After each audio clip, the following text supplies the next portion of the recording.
Viewers, हम पढ़ रहे हैं कक्षा 10वीं की गणित की प्रश्नावली 1.1। आज हम शुरू कर रहे हैं कक्षा 10वीं गणित। और कक्षा 10वीं की गणित को हम संपूर्ण हल करेंगे और आसानी से हल करेंगे, बिल्कुल सरल विधि से, जिससे कि आपको आसानी से समझ में आ जाए और एग्जाम में आपके पूरे में से पूरे अंक आए। तो शुरुआत करते हैं प्रश्नावली 1.1 से। यहाँ बेसिक से शुरू कर रहे हैं हम। तो इसमें जो प्रश्न नंबर पहला है, निम्नलिखित संख्याओं का HCF ज्ञात करने के लिए यूक्लिड विभाजन एल्गोरिथ्म का प्रयोग कीजिए। और यहाँ प्रश्न यहाँ पर 3 दे रखे हैं। प्रश्न नंबर 1 में 3 प्रश्न हैं और यूक्लिड विभाजन एल्गोरिथ्म का प्रयोग करके यह सवाल हमें हल करना है, HCF निकालना है। तो इसे हम कॉपी में हल करेंगे और बिल्कुल आसान विधि से करेंगे। तो इसी प्रकार के और वीडियो देखने के लिए और कक्षा 10वीं गणित का संपूर्ण हल देखने के लिए चैनल को सब्सक्राइब कीजिए। शुरू करते हैं। प्रश्न पहला जो कि हमने देख लिया वह है, निम्नलिखित संख्याओं का HCF ज्ञात करने के लिए हमें ज्ञात करना है, यहाँ पे HCF ज्ञात करना है। और इसके लिए हमें यूक्लिड विभाजन एल्गोरिथ्म का प्रयोग करना है। यूक्लिड विभाजन एल्गोरिथ्म का प्रयोग करके हमें HCF निकालना है इन संख्याओं से। तो सबसे पहले हम थोड़ा सा समझ लेंगे कि यूक्लिड विभाजन एल्गोरिथ्म क्या है, जिसका प्रयोग हमें यहाँ करना है और HCF निकालना है। तो यूक्लिड विभाजन एल्गोरिथ्म को हम यहाँ थोड़ा सा समझ लेंगे। तो यूक्लिड विभाजन एल्गोरिथ्म के अनुसार, यूक्लिड विभाजन एल्गोरिथ्म जो है इसका एक फार्मूला है, एक सूत्र है। इसके अनुसार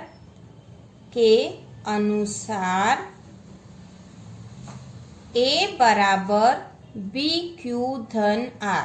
तो यूक्लिड विभाजन एल्गोरिथ्म का यह सूत्र है, A बराबर BQ धन R। तो यहाँ पर हम देख लेंगे कि A और B क्या होते हैं, Q क्या है और R क्या है। तो यहाँ पर A और B धनात्मक पूर्णांक संख्याएं हैं। मतलब ये कोई सी भी दो पूर्णांक संख्याएं हैं। ये 1 से लगाकर अनंत तक की कोई भी दो संख्याएं हो सकती है। A और B कोई सी भी धनात्मक पूर्णांक संख्या है। जब हम इसको उदाहरण से करेंगे तो हम और आसानी से समझ जाएंगे। इसके बाद यहाँ पर जो Q दे रखा है, Q बराबर है भागफल तथा R बराबर शेषफल है। ठीक है, तो अब हमने इस सूत्र को समझ लिया है। A बराबर BQ धन R, इसमें A और B कोई सी भी दो धनात्मक पूर्णांक संख्या है। Q जो है भागफल है और R शेषफल है। तो इसका मतलब यह है कि A जो है इसमें B का भाग लगाएंगे। तो यहाँ पर यह भी है कि जहाँ A बड़ी है B से, ठीक है, A संख्या जो है B से बड़ी है, इसलिए A बराबर BQ धन R होगा। तो अब हम यहाँ उदाहरण भी देख लेंगे छोटा सा। जैसे मान लिया कि दो धनात्मक पूर्णांक संख्या हैं। उदाहरण के तौर पर हम देख लेंगे, माना कि जो दो धनात्मक पूर्णांक संख्या है 8 और 2 है। ठीक है, 8 और 2 है। तो यहाँ पर क्या है, यहाँ पर 8 जो है बड़ी है 2 से, 8 बड़ी है 2 से। तो इस फार्मूले का यदि हम उपयोग करेंगे तो यहाँ पे A के स्थान पर क्या हो जाएगी, 8 बड़ी संख्या। ठीक है, सूत्र क्या है, A बराबर BQ धन R। तो B और Q के बीच में कोई चिन्ह नहीं, मतलब इनके बीच में गुणा का निशान है ना। तो यहाँ पे 8 बड़ी संख्या, A कौन सी हो जाएगी, 8 हो जाएगी जो बड़ी संख्या, और ये B हो जाएगी, ये A है और ये B है। तो 8 बराबर 2 गुणा, अब Q क्या आएगा, तो Q ज्ञात करने के लिए हमें 8 में 2 का भाग लगाना पड़ेगा। तो हम यहाँ लगा लेंगे रफ में, 8 में यदि 2 का भाग लगाएंगे तो 2 का पढ़ा 4 बार बोलेंगे, तो 2 चौक 8 हो जाएंगे। और यहाँ पे इनको घटा देंगे तो कुछ भी नहीं बचेगा। तो क्या आया, भागफल 4। तो ये भागफल, Q तो भागफल था, भागफल हमने 4 लिख दिया। धन R क्या है, R शेषफल है, तो शेष कुछ भी नहीं बचा, तो यहाँ हो गया 0। तो 8 बराबर 2 गुणा 4 धन 0 है। तो इस प्रकार सूत्र के अनुसार हमने ये उदाहरण लिया और इसको करके देख लिया है। तो अब हम आसानी से बता सकते हैं कि A बराबर BQ धन R का मतलब क्या हो। यदि कोई दो संख्या है और उनमें छोटी संख्या का बड़ी संख्या में भाग लगाएंगे तो a बराबर b क्यू धन r, उसको इस प्रकार से हम लिख सकते हैं, जहाँ पे q जो भागफल हो जाएगा और r शेषफल हो जाएगा। और जो यहाँ पर संख्या होगी, जो संख्या यहाँ पर आएगी और शेषफल 0 आ रहा है, मतलब जिसका भाग लगाया है हमने और शेषफल 0 आया, तो जिस संख्या का भाग लगाया है, मतलब यहाँ पे 2 का भाग लगाया है तो 2 है, उसकी एचसीएफ हो जाएगा, 2 एचसीएफ है, 8 का 2 एचसीएफ होगा, क्योंकि यहाँ पे शेषफल कितना आ गया है, 0 आ गया है, तो ये 2 जो है इसका एचसीएफ होगा। अब हम इस सवाल को करेंगे तो हम आसानी से समझ जाएंगे और इसको और अच्छे से भी हम समझ जाएंगे। तो करते हैं प्रश्न नंबर जो पहला प्रश्न दे रखा है, 135 और 225 दो धनात्मक संख्या हमें दे रखी है और यूक्लिड विभाजन एल्गोरिथ्म का प्रयोग करना है। तो हम यहाँ लिखेंगे, इसको हल जब हम करेंगे तो सबसे पहले हम लिखेंगे यूक्लिड विभाजन एल्गोरिथ्म,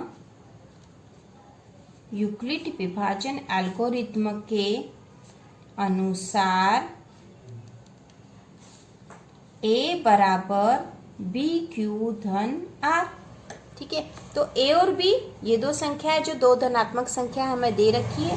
q भागफल होगा और r होगा शेषफल, ये हमने पहले ही देख लिया और इसको समझ लिया है।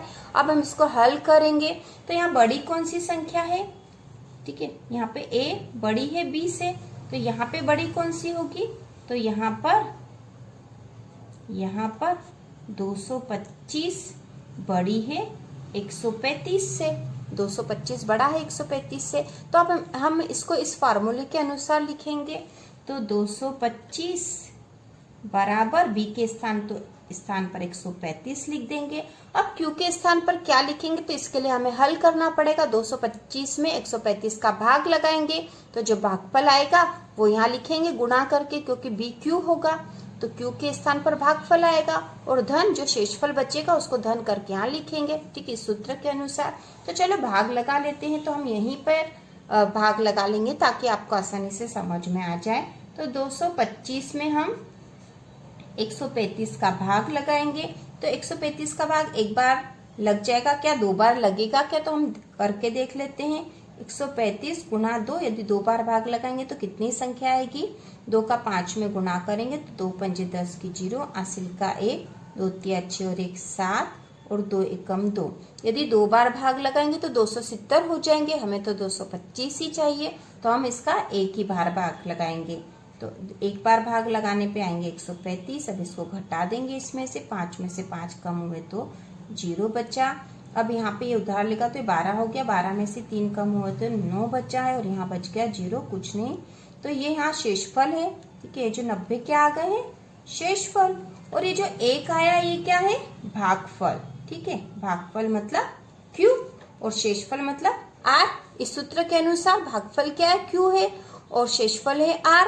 और a और b तो ये संख्याएं थी जो हमने लिख दी, ठीक है, ये बड़ी संख्या a हो गई, ये छोटी संख्या b हो गई। सूत्र है a बराबर b क्यू धन r, तो ये a है बराबर b और q क्या आ जाएगा, भागफल 1। हमने इसको हल करा, धन शेषफल क्या हो जाएगा 90, तो a बराबर b क्यू धन r के सूत्र के रूप में हमने इसको लिख दिया है। और हमें यहाँ क्या निकालना है, हमें निकालना है HCF, ठीक है।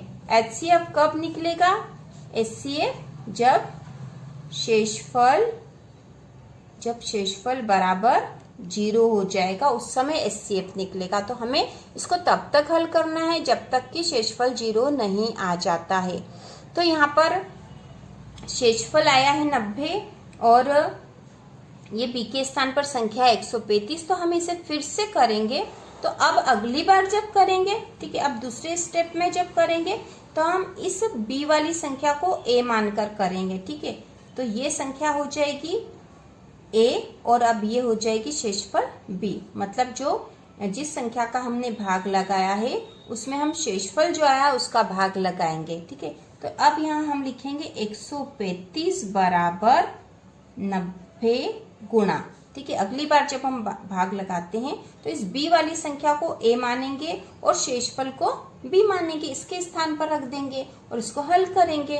तो 135 में हम 90 का भाग लगाएंगे, तो ये 135 और ये भागित 90, तो 135 में 90 का भाग लगाएंगे तो यदि 2 बार भाग लगाएंगे तो 9 दूनी 18, 180 हो जाएंगे तो 2 बार भाग नहीं जाएगा, एक ही बार भाग जाएगा।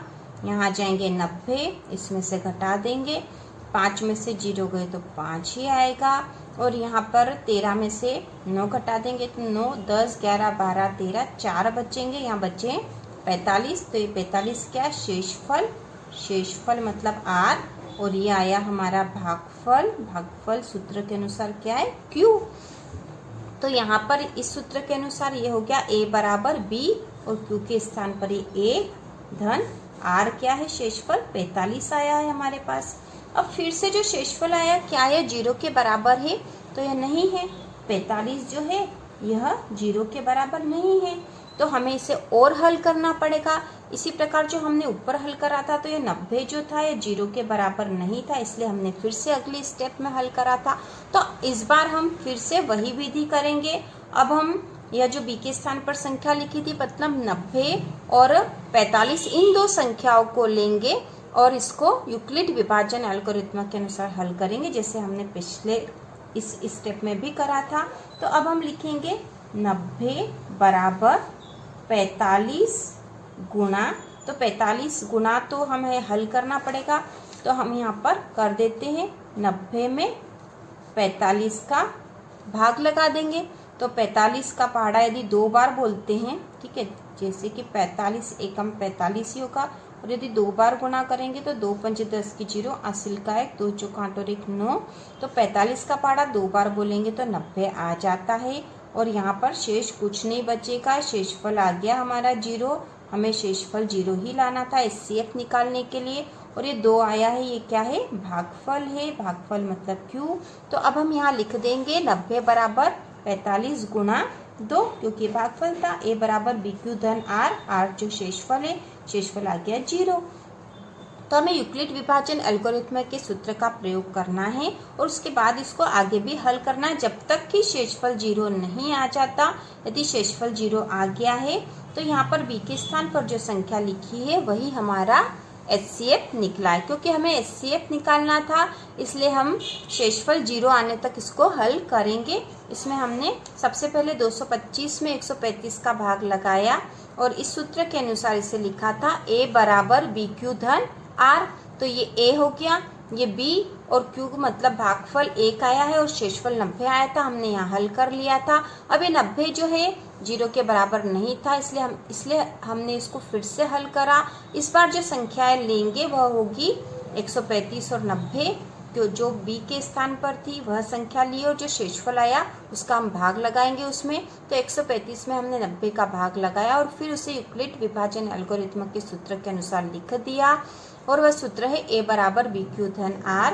तो यहाँ पे 135 बराबर 90 गुणा 1 जो भागफल मतलब Q है, और धन शेषफल 45 आ गया। यहाँ फिर से 45 0 के बराबर नहीं है, इसलिए फिर से हमने इसको हल करा। इस बार B के स्थान पर जो संख्या थी वह 90 थी, और इसमें हमने जो शेषफल आया 45 उसका भाग लगाया है। तो 90 बराबर 45 गुणा 2, क्योंकि 2 बार भाग चला जा रहा है और शेषफल 0 आ रहा है। तो इस प्रकार से हमारा HCF आया है। जो B के स्थान पर संख्या आएगी वह हमारा HCF होगा। तो अब हम लिखेंगे इस प्रकार 135 और 225 का HCF बराबर 45 है। इस प्रकार हमने HCF निकाल लिया, और यही हमारा आंसर होगा। आंसर आ गया 45, जो कि HCF है 135 और 225 का, और इसको इस विधि से हम हल करेंगे।